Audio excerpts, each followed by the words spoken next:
Hello students, a very warm welcome to my YouTube channel. Students, in our previous lecture, we have started the topic of sexual reproduction. And in case of sexual reproduction, there are three types of events. That is pre-fertilization, fertilization and post-fertilization.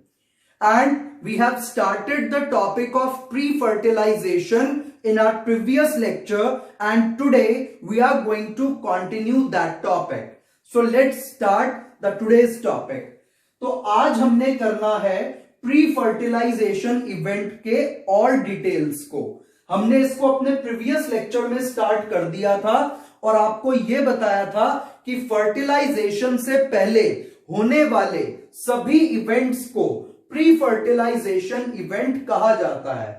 और pre fertilization event में gametes के बनने को गैमीटोजेनेसिस कहते हैं. और अगर gamete एक जैसे दिखाई दे, if gametes are identical to each other, then condition is called homogametes as it is found in algae.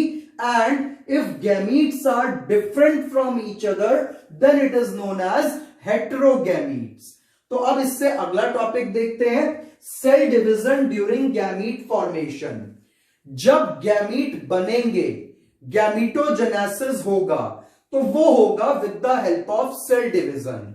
तो गैमीटोजेनेसिस के समय पर किस टाइप का सेल डिवीजन होगा, ये डिपेंड करता है on the ploidy of parent organism. तो देखते हैं, अगर पेरेंट ऑर्गेनिज्म हैप्लॉइड है तो उसके अंदर जो सेल डिवीजन होगा during gamete formation, that will be of mitosis type और इक्वेशनल डिवीजन. तो माइटोसिस या इक्वेशनल डिवीजन होगा जिस अगर पेरेंट सेल या पेरेंट ऑर्गेनिज्म हैप्लॉइड है तो. और अगर पेरेंट ऑर्गेनिज्म डिप्लॉइड है तो सेल डिवीजन होगा meiosis, that is reductional division. तो reductional division will take place in case the parent organism is diploid, and mitosis will take place in case the parent organism is haploid. तो देखिए, अगर example लेते हैं algae का. Algae के case में जो पेरेंट ऑर्गेनिज्म है वो हैप्लॉइड है, यानी कि उसके न्यूक्लियस में जो डीएनए है वो हाफ नंबर ऑफ क्रोमोसोम्स बनाएगा, हैप्लॉइड कंडीशन रहेगी. तो अगर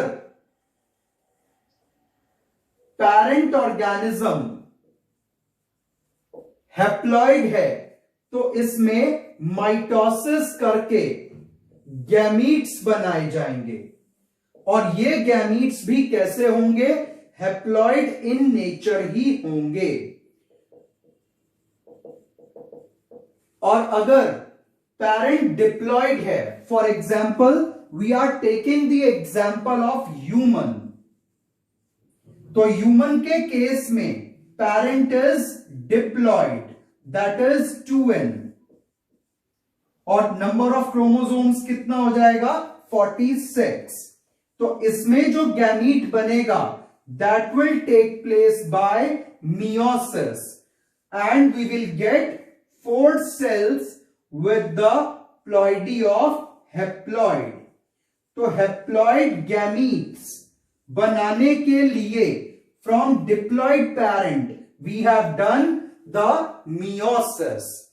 तो meiosis करके haploid gamete बनाए if the parent is diploid, और haploid gametes बनाए mitosis करके if parent is haploid.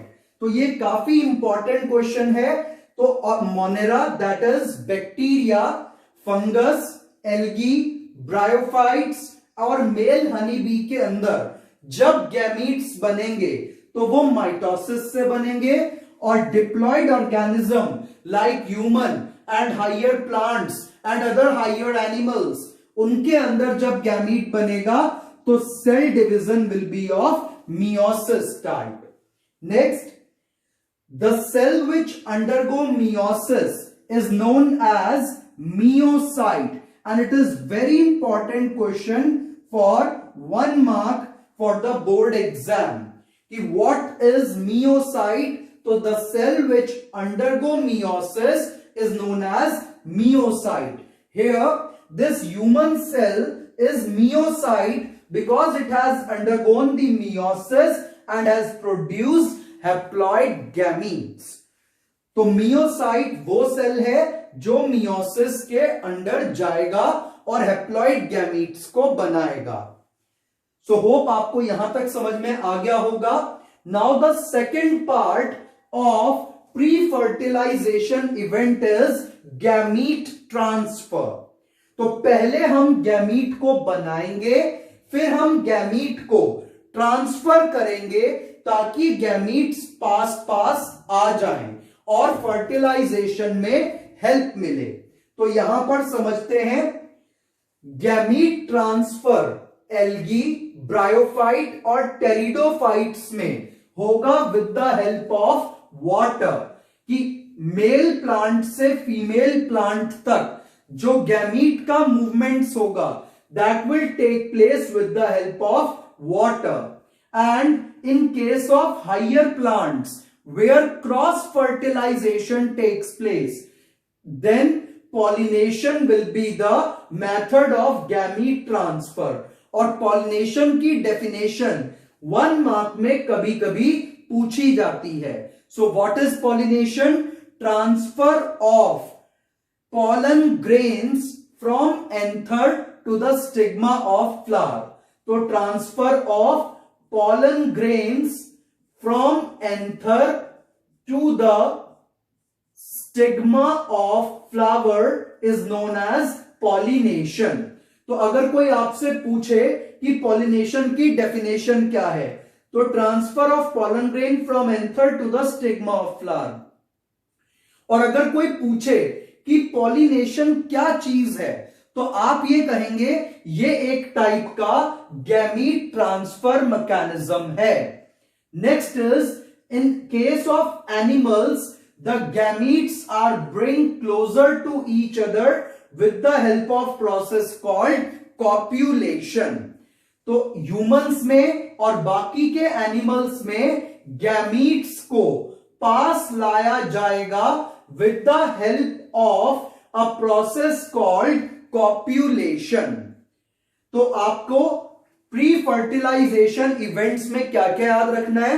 Gametes का बनना, गैमीटोजेनेसिस, गैमीट बनाते समय सेल डिवीजन किस टाइप का होगा, यह डिपेंड करेगा on the basis of ploidy of parent organism. If parent is haploid then by mitosis, if parent is diploid then by meiosis. And gamete transfer, this is the second event under the heading of pre-fertilization events. And gamete transfer in algae, bryophytes and pteridophytes takes place by water. In angiosperms or higher plants where cross fertilization takes place, then it occurs by pollination. And in case of animals, it occurs by copulation. So copulation and pollination, both of them are type of gamete transfer. Now we have to do the sexuality in plants and animals. So students, let's start the topic of sexuality in plants and animals. Sexuality के case में आपको 2 conditions याद रखनी है इन case of plants. Number 1 monoecious and number 2 dioecious. Students, यहां पर मैं एक पॉइंट को कॉट करना चाहूंगा. जब कभी भी मैं बोर्ड एग्जाम्स की चेकिंग में जाता था तो मैंने एक चीज को कई बार नोट किया कि अगर इस टाइप का कोई क्वेश्चन आता था तो स्टूडेंट्स उसको उल्टा लिख देते हैं कि बायसेक्सुअल के कंडीशंस में यूनिसेक्सुअल और यूनिसेक्सुअल के कंडीशन में बायसेक्सुअल का आंसर स्टूडेंट्स वहां पर लिख के आ जाते थे. तो आप लोग ये गलती ना करें, इसके लिए आपको एक बहुत सिंपल ट्रिक दे रहा हूं। तो ट्रिक क्या है? My home bi. तो आपको ये ट्रिक याद रखनी है, my home bi, that is monoecious, homothallic, bisexual. Monoecious, homothallic या बायसेक्सुअल तीनों शब्दों का मतलब एक ही है कि मेल और female sex organs are present in same plant body. अगर एक ही प्लांट की बॉडी के ऊपर मेल और फीमेल दोनों टाइप के सेक्स ऑर्गन्स पाए जाएं, तो उस कंडीशन को हम कहेंगे bisexual. When mail and female sex organs are present on same plant body, then condition is called monoecious, homothelic और bisexual। और इसका एग्जाम्पल देखिए, कारा के इस प्लांट के अंदर आपको यहां पर, अगर मैं इसको जूम आउट करके बनाऊं तो यहां पर ये रहा antheridium, that is male sex organ, this is उगोनियम, that is female sex organ. और मेल और female sex organ same plant पर एग्जिस्ट कर रहे हैं, इसीलिए ये प्लांट कहलाएगा मोनोइशियस, होमोथैलिक और बायसेक्सुअल। मोनो का मतलब वन, इशियस मतलब सेक्सेस, यानी कि दोनों सेक्सेस एक बॉडी पर। Homo means same, phthalic means यहां पर हम सेक्सेस से ले सकते हैं, अदरवाइज थैलस का मीन्स होता है प्लांट बॉडी। तो अगर सेम प्लांट बॉडी पर, homo means same, thallus means plant body, तो अगर सेम प्लांट बॉडी पर दोनों सेक्सेस हैं तो again the condition will be homothallic.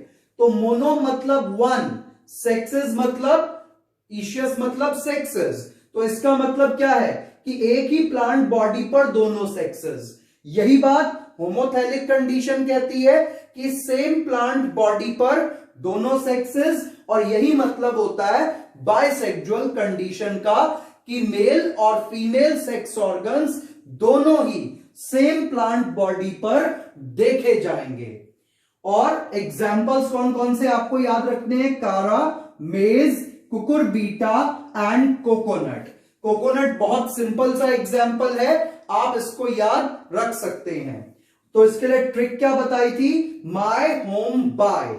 ऐसे ही यूनिसेक्सुअल कंडीशन के केस में आपको एक ट्रिक याद रखनी है, और वो ट्रिक क्या है? डाई हेट, यहां पर हम हेट में एच के बाद ए नहीं लेंगे, ई ले लेंगे, डाई हेट यूनि।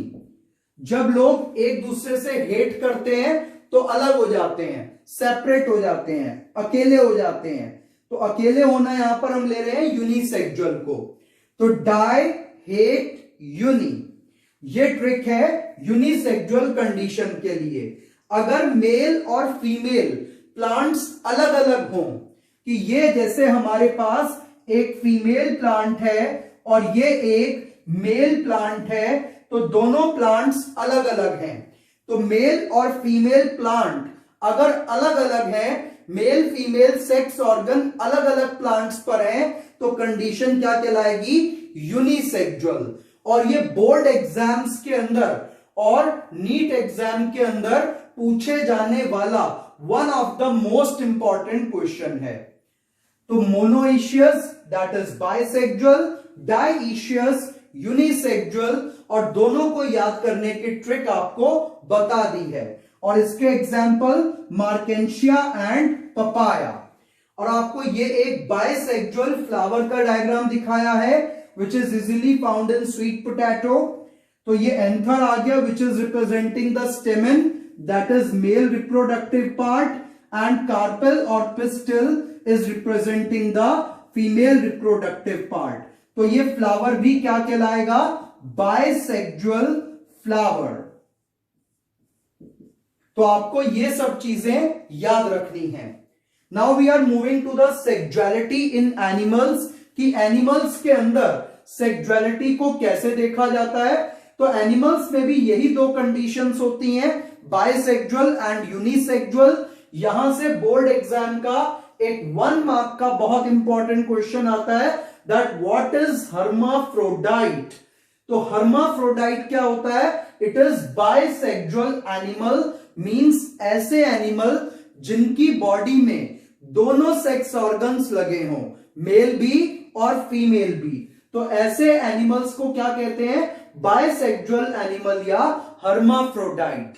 तो hermaphrodite is bisexual animals, that is animals having both male and female sex organs present in same body, and its examples are earthworm, sponge, leech, tapeworm, etc. तो एक बार इसके एग्जाम्पल्स को जरूर याद करके जाइएगा, earthworm, sponge, Leach, tapeworm. अब इसके बाद एनिमल्स भी यूनिसेक्सुअल और बायसेक्सुअल दोनों टाइप के रहते हैं। तो यूनिसेक्सुअल एनिमल्स के केस में आपको सिर्फ डेफिनेशन याद रखनी है और एग्जाम्पल्स, कोई स्पेशल टर्म इसके लिए नहीं दी गई है। तो animals having mail and female sex organs in different body are known as unisexual animals, and example is human, dog, cow, cockroach, buffalo, etc. There are so many examples. तो sexuality in plants और animals में आप क्या क्या याद रखेंगे कि दो टाइप की कंडीशंस होती हैं, बायसेक्सुअल एंड यूनिसेक्सुअल। प्लांट्स के केस में बायसेक्सुअल कौन कौन से हो जाएंगे? होमोथैलिक और मोनोइशियस। और यूनिसेक्सुअल के केस में डाइशियस एंड हेटेरोथैलिक। इसके ट्रिक माय होम बाय और इसकी डाइहेट यूनि। होप आपको ये ट्रिक इजीली याद करवा देगी इस टर्म को, और आप अपने बोर्ड एग्जाम और नीट एग्जाम में इसको गलत नहीं करेंगे। So now let's move to the next topic. So students, let's move to the second part of sexual reproduction, that is syngamy or fertilization. Syngamy or fertilization, it means the fusion of gametes which give rise to a diploid zygote. तो जब mail और female gamete आपस में fuse करेंगे तो इनके fuse करने से एक डिप्लॉयड जाइगोट बन जाएगा, और इस प्रोसेस को हम कहेंगे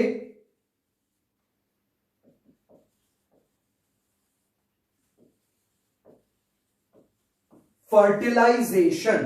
तो मेल और फीमेल गैमीट्स का आपस में फ्यूज करके डिप्लॉयड जाइगोट बनाना क्या कहलाएगा? फर्टिलाइजेशन और syngamy. Now, the fertilization process is of two types: external fertilization and internal fertilization.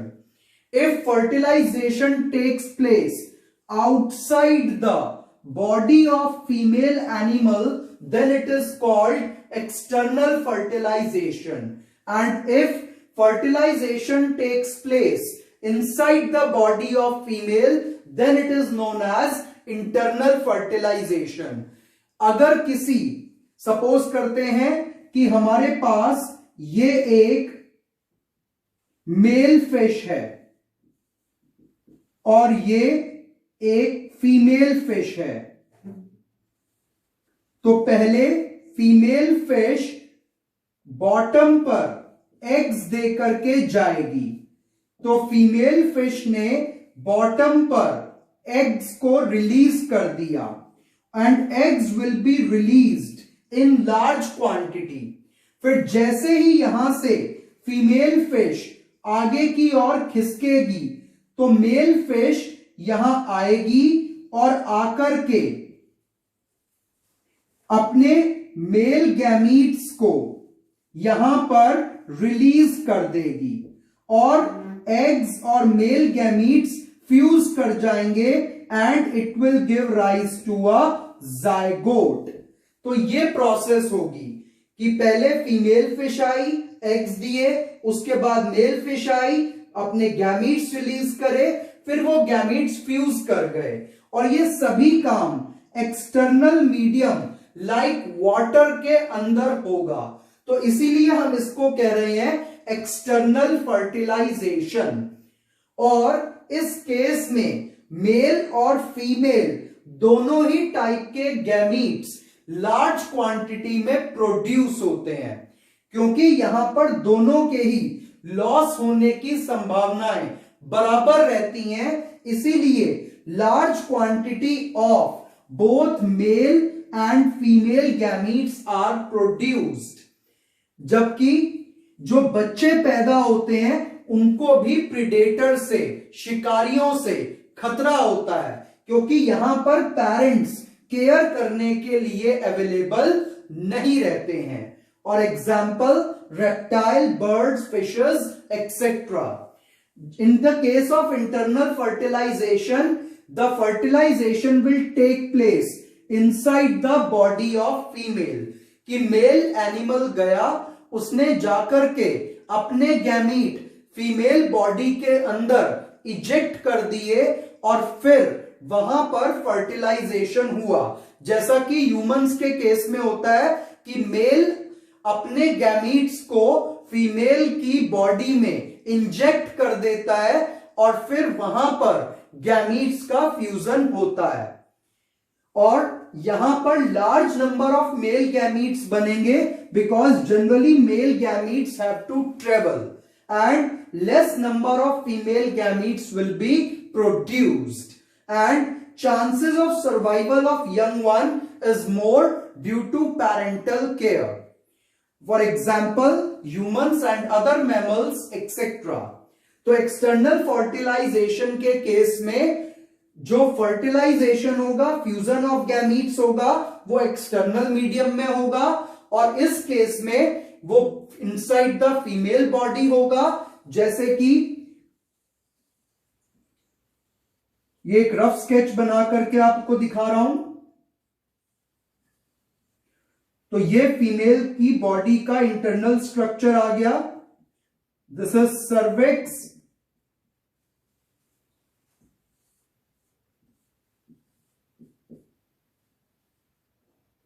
ये ओवरी आ गई। तो मेल ने आकर के वेजाइना के अंदर गैमीट्स को रिलीज करा, फिर मेल गैमीट्स चलते हुए फीमेल बॉडी में आगे जाएंगे और यहां पर फैलोपियन ट्यूब के पास एग होगा और एग और स्पर्म आपस में फ्यूज कर जाएंगे। तो यहां पर fertilisation inside the body of female हुआ, फीमेल रिप्रोडक्टिव ट्रैक्ट के अंदर हुआ। तो फर्टिलाइजेशन अगर फीमेल बॉडी के अंदर हो रहा है at the ampullary stomach junction in case of humans, then it is known as internal fertilization। यहां पर मेल गैमीट तो लार्ज क्वांटिटी में बनेंगे but female gamete is produced in less quantity because it does not has to travel. तो hope आपको यहां तक समझ में आ गया होगा। एक्सटर्नल फर्टिलाइजेशन आउटसाइड मीडियम, यहां पर इनसाइड द फीमेल बॉडी, इसमें दोनों गैमीट्स का नंबर लार्ज क्वांटिटी में प्रोड्यूस होगा और इसमें मेल गैमीट का नंबर लार्ज क्वांटिटी में बट फीमेल गैमीट का नंबर लेस क्वांटिटी में प्रोड्यूस होगा। यहां पर जो बच्चे पैदा होंगे they are vulnerable to the predator, उन्हें शिकारियों से खतरा होगा, जबकि यहां पर कोई शिकारी का खतरा नहीं है क्योंकि जो बच्चा पैदा होगा वो इनसाइड द फीमेल बॉडी होगा। तो ये था अबाउट द फर्टिलाइजेशन और सिनगैमी। तो अगर सिनगैमी नहीं हुई तो भी क्या बच्चा पैदा हो सकता है?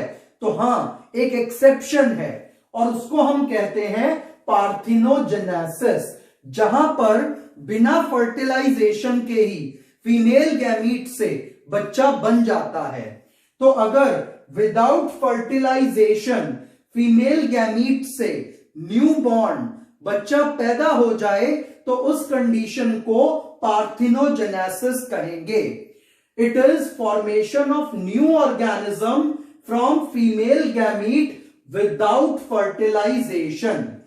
तो अगर आपको ये क्वेश्चन डायरेक्ट भी पूछा जा सकता है और ये भी पूछा जा सकता है, what will happen in case the fertilisation does not take place, then parthenogenesis में ऑल्सो टेक प्लेस।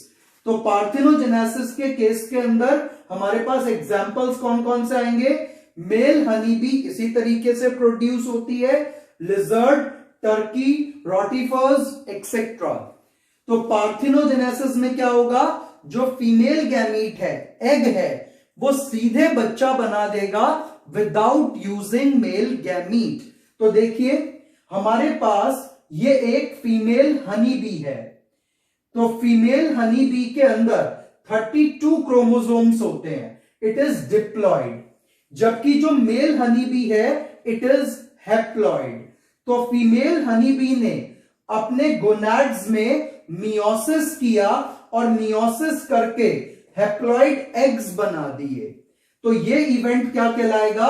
गैमीटोजेनेसिस। तो फीमेल हनी बी ने मियोसिस करके एग्स बनाए, यहां पर मेल हनी बी हैप्लॉइड है, तो ये माइटोसिस करके क्या बनाएगी? Sperm.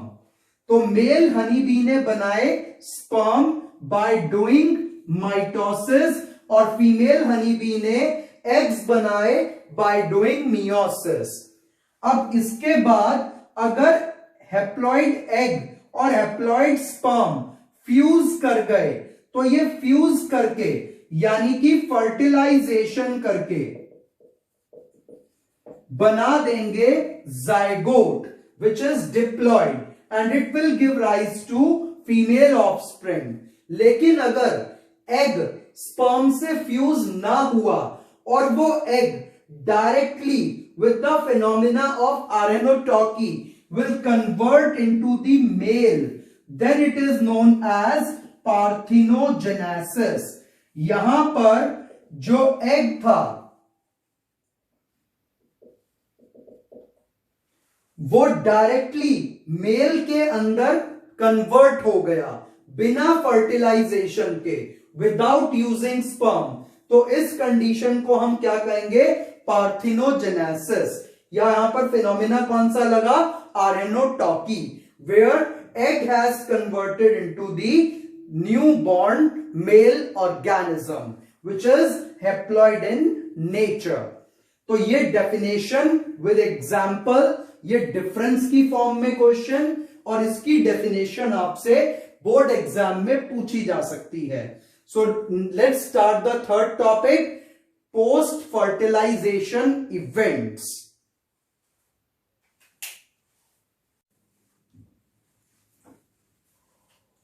So students, let's start the last topic of this chapter, post fertilization events। तो देखिए हमने सबसे पहले स्टडी किया था प्री फर्टिलाइजेशन इवेंट, जिसमें गैमीट बने थे और पास लाए गए थे। फिर हमने पढ़ा फर्टिलाइजेशन, जिसमें गैमीट्स का फ्यूजन हुआ, और अब हम पढ़ने वाले हैं पोस्ट फर्टिलाइजेशन इवेंट, जिसमें गैमीट फ्यूज होने के बाद, फर्टिलाइजेशन के बाद बनेगा जाइगोट, और zygote will change into the embryo and embryo will give rise to the young one. और अब ये सब कैसे होता है, तो आइए इसको स्टडी करते हैं। तो सबसे पहले आ रहा है term zygote. It is a diploid structure always and in case of each and every organism। अगर कभी भी आपको टर्म जाइगोट दिखाई दे तो in case of each and every organism it is diploid, and this diploid zygote will change into the embryo। अब आगे समझिए, it is a diploid structure formed after fertilization। अब आपकी एनसीईआरटी के अंदर एक लाइन दी है, इन केस ऑफ हैप्लॉन्टिक और haplodiplontic life cycle zygote divides bye meiosis and form haploid spores. अब इस कठिन लाइन का, इस टिपिकल लाइन का क्या मतलब निकल रहा है, उस बात को सुनिएगा एक छोटे से डायग्राम के जरिए। देखिए मेरे पास ये एक पैरेंट ऑर्गेनिज्म है, लेट्स से हैप्लॉइड, जिसकी प्लॉइडी एन है। अब ये जो पेरेंट है हैप्लॉइड, लेट अस से इसने दो टाइप के गैमीट्स बनाए, ये एक बाइसेक्सुअल ऑर्गेनिज्म हो सकता है। तो इसने 2 टाइप के गैमीट्स बनाए, 1 मेल एंड 1 फीमेल। तो हैप्लॉइड पैरेंट कौन से सेल डिवीजन से गैमीट बनाएगा? By mitosis. तो हैप्लॉइड पैरेंट ने माइटोसिस करके मेल और फीमेल गैमीट बना दिए। फिर ये गैमीट फ्यूज करके एक डिप्लॉइड जाइगोट बना गए। अब क्या कभी ऐसा हो सकता है कि पेरेंट की प्लॉइडी तो हैप्लॉइड हो और जो बच्चा पैदा हो वो डिप्लॉइड हो जाए? इससे तो सारा का सारा प्रोसेस ही खत्म हो जाएगा, बहुत टिपिकल हो जाएगा। तो इसलिए ऐसा कभी नहीं हो सकता कि पेरेंट हैप्लॉइड और बच्चे डिप्लॉइड हों। तो अब इस डिप्लॉइड जाइगोट को कुछ ऐसा करना होगा कि जो आगे बनने वाला बच्चा हो वो हैप्लॉइड हो। तो ये डिप्लॉइड जाइगोट मियोसिस करके स्पोर्स बनाएगा and these spores are again haploid. और जब ये स्पोर्स जर्मिनेट करेंगे it will give rise to a haploid individual. तो ये एक हैप्लॉइड बच्चे को बर्थ देगा।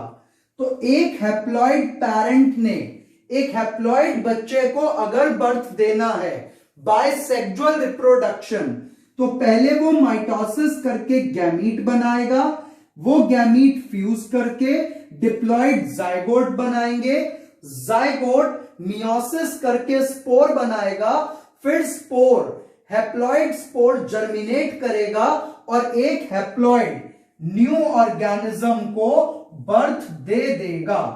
तो इन लाइंस का ये मतलब निकल कर आता है कि अगर पेरेंट हैप्लॉइड है तो वो कैसी लाइफ साइकिल को फॉलो करेगा? हैप्लॉन्टिक या हैप्लोडिप्लॉन्टिक। तो हैप्लॉइड पैरेंट पहले माइटोसिस करके गैमीट बनाएगा, फिर वो गैमीट फ्यूज करके जाइगोट बनाएंगे, जाइगोट को मियोसिस करके हैप्लॉइड स्पोर्स बनाने होंगे, फिर वो हैप्लॉइड स्पोर्स जर्मिनेट करके हैप्लॉइड ऑर्गेनिज्म को बर्थ देंगे। तो इससे प्लॉइडी मेंटेन भी रहेगी और सेक्सुअल रिप्रोडक्शन वाला पॉइंट भी कवर हो जाएगा। और अगर ऑर्गेनिज्म डिप्लॉइड है तो ऐसा कुछ करना ही नहीं होगा, डायरेक्टली ऑर्गेनिज्म जाइगोट बनाएगा और जाइगोट से न्यू ऑर्गेनिज्म बन जाएगा। तो ये जो टिपिकल लाइन थी, होप इस डायग्राम से ये आपको क्लैरिफाई हो गई होगी। और इन case of diplontic life cycle zygote undergo mitosis. तो इसको भी डायग्रामेटिकली समझ लीजिए। ये एक डिप्लॉइड ऑर्गेनिज्म है, इस डिप्लॉइड ऑर्गेनिज्म ने मियोसिस करके गैमीट बनाए, तो हैप्लॉइड गैमीट बनेंगे बाय मियोसिस। तो इससे ये क्या कर जाएंगे, इसके बाद फ्यूज, और इससे क्या बन जाएगा, डिप्लॉइड जाइगोट। यहां पर डिप्लॉइड जाइगोट को स्पोर बनाने की जरूरत नहीं पड़ेगी क्योंकि पेरेंट भी कैसा है, डिप्लॉइड है। तो प्लॉइडी इज ऑलरेडी मेंटेन्ड। तो बस ये माइटोसिस करके अपने सेल्स का नंबर बढ़ाता जाएगा और इससे एक न्यू ऑर्गेनिज्म बन जाएगा। तो बहुत सिंपल सी प्रोसेस थी, होप आपको समझ में आ गई होगी। तो पोस्ट फर्टिलाइजेशन इवेंट में जाइगोट को मियोसिस करना भी पड़ सकता है और नहीं भी। तो अगर जाइगोट को मियोसिस करना पड़ रहा है तो इसका मतलब पेरेंट हैप्लॉइड है और हैप्लॉइड पेरेंट बनाने के लिए जाइगोट को मियोसिस करना पड़ा। और न्यू ऑर्गेनिज्म अगर डिप्लॉइड है तो पेरेंट भी डिप्लॉइड होगा, तो जाइगोट को करना पड़ेगा सेल डिवीजन, माइटोसिस। और इन दोनों पॉइंट्स को आप ध्यान रखेंगे क्योंकि ये पॉइंट्स आपके क्लास 11th में भी थे and they are very important for NEET exam also. और यहां से एक बहुत अच्छा बोर्ड एग्जाम का क्वेश्चन निकल के आ सकता है। अब चलते हैं एम्ब्रियोजेनेसिस की तरफ। तो जब जाइगोट माइटोसिस करेगा, अपने नंबर को बढ़ाएगा, तो नंबर को बढ़ाने से जो स्ट्रक्चर बनेगा that is called as embryo. तो जब जाइगोट के अंदर माइटोसिस होगा, माइटोसिस से सेल्स का नंबर बढ़ता चला जाएगा और उससे जो स्ट्रक्चर बनेगा that is called as embryo. तो जाइगोट ने माइटोसिस करके सेल्स का नंबर बढ़ाया और नंबर बढ़ा करके जो स्ट्रक्चर बना वो है एम्ब्रियो। अब इस स्ट्रक्चर में जो ये सेल्स हैं ये अपनी अपनी शेप और फंक्शंस को अटेन करते जाएंगे और उस कंडीशन को हम कहेंगे सेल डिफरेंशिएशन। जब ये सेल्स स्पेशलाइज हो जाएंगे to perform some function, then it is known as cell differentiation. जब एम्ब्रियो में लगे हुए सेल्स स्पेशलाइज होंगे, अपनी शेप को बदलेंगे और कोई पर्टिकुलर फंक्शन करने लगेंगे जिससे कि ऑर्गन्स बन पाए, तो उस कंडीशन को कहेंगे सेल डिफरेंशिएशन। तो सेल्स का मल्टीप्लाई होना और फिर शेप चेंज करके स्पेशलाइज होना और कोई फंक्शन करना कहलाएगा सेल डिफरेंशिएशन। तो सेल्स का नंबर बढ़ाया जाएगा माइटोसिस के द्वारा और उसको एक स्पेशल ऑर्गन में कन्वर्ट किया जाएगा सेल्स को बाय सेल डिफरेंशिएशन। तो ये काम होते हैं during the process of embryogenesis. अब इसके बाद हमारे पास दो टाइप के ऑर्गेनिजम्स हैं, ओविपेरस एंड विविपेरस। ये क्वेश्चन आपको 1 मार्क में बोर्ड एग्जाम में मिल सकता है और ये क्वेश्चन आप 4th 5th क्लास से पढ़ते हुए आ रहे हैं, तो इसमें कुछ ज्यादा समझाने की मुझे जरूरत नहीं पड़ेगी। Oviparous animals are those which lays eggs, जो एग्स ले करते हैं और उनके बच्चे एग्स को हैच करके बाहर आते हैं। And eggs are covered by hard calcareous shell और एग्जाम्पल रेप्टाइल्स एंड बर्ड्स। तो अंडे देने वाले एनिमल्स ओविपेरस और जो डायरेक्टली बच्चों को बर्थ देते हैं which give rise to young one, they are known as viviparous animals. Example mammals including humans. तो ये 1 मार्क का एक क्वेश्चन आपको बोर्ड एग्जाम के अंदर मिल सकता है। बहुत सिंपल है, एग्स ले करने वाले oviparous and these eggs are fertilised eggs, और विविपेरस जो डायरेक्टली यंग वन को बर्थ दें। इसके बाद आ जाता है post fertilisation changes in flowering plant.